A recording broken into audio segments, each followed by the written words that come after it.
ervaring. Fake news. What is fake news and why do people spread it?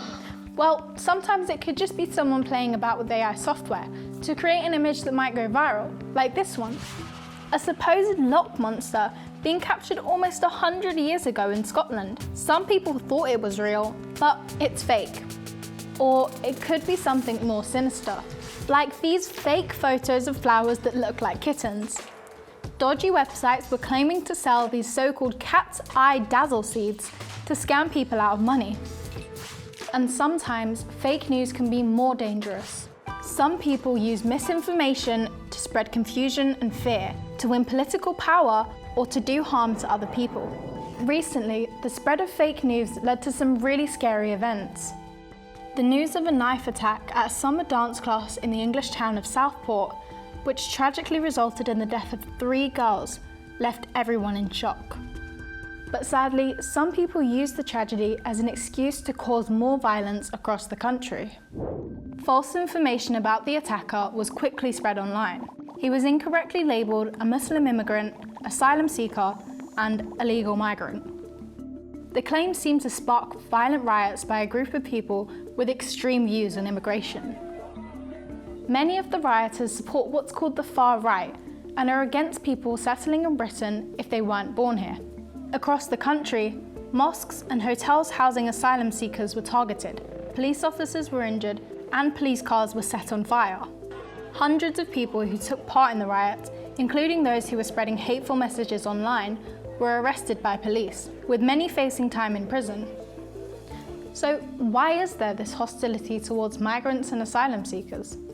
Dr. Krish Kandia runs a charity that helps support refugees who have fled danger or war in their countries and are now living in the UK. This is a small group of people that have been whipped up by misinformation they've read online to cause chaos and violence, particularly against people who have moved to the UK. They are often targeting people based on the colour of their skin, and that's called racism, and we have to oppose that.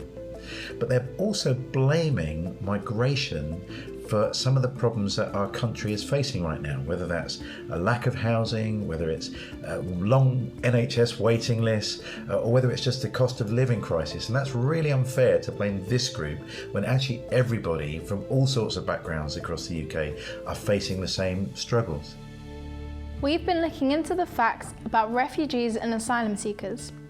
At the end of last year, there were 44 million refugees and asylum seekers worldwide who had to flee their countries because of war or the threat of violence. Many of them are children. Asylum seekers become refugees when a different country legally grants them the right to stay in that country. More than 7 out of every 10 refugees come from just 5 countries. They're places hit by war and violence like Syria, Afghanistan and South Sudan, and most recently Ukraine. And then extreme poverty has driven millions of people out of Venezuela. Most refugees end up in the countries right next to where they came from. So, how many people have fled to the UK? Well, at the end of last year, it's thought there were 586,800 asylum seekers and refugees currently in the UK, and many of them have been here for years. That's less than 1% of the UK's population. In 2023, there were 67,337 applications for refugee status. The majority came from Asia, and in particular, Afghanistan, which has seen terrible conflict in recent years. And what about other misinformation far-right groups might spread about refugees? Like there aren't enough jobs or houses to go around in the UK. Well, the majority of asylum seekers aren't actually allowed to work until they get their refugee status. And Britain very much relies on workers not born here. For example, 1 in 5 workers in the NHS are foreign nationals. There is a massive shortage of homes in the UK, but that's because of a lack of house building in the past. The new Labour government has pledged to build 1.5 million houses over the next 5 years. This isn't specifically a refugee problem. In response to the riots, thousands of people took to the streets to support migrant families and refugees, and to show that racism won't be tolerated in their communities. They think refugees should be made welcome here and given our support to rebuild their lives. Today, misleading information can travel around the world in just a click of a button. So always ask yourself if the story sounds believable and whether there's solid proof to back up what's been said.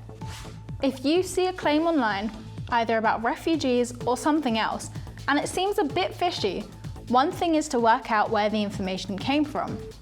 If it's on Sky News or other respected news platforms, then you can probably trust it. But if the story's been put out by an organisation or a person you don't know, then it would be sensible to double check what they're saying. Remember, things aren't always as they seem online.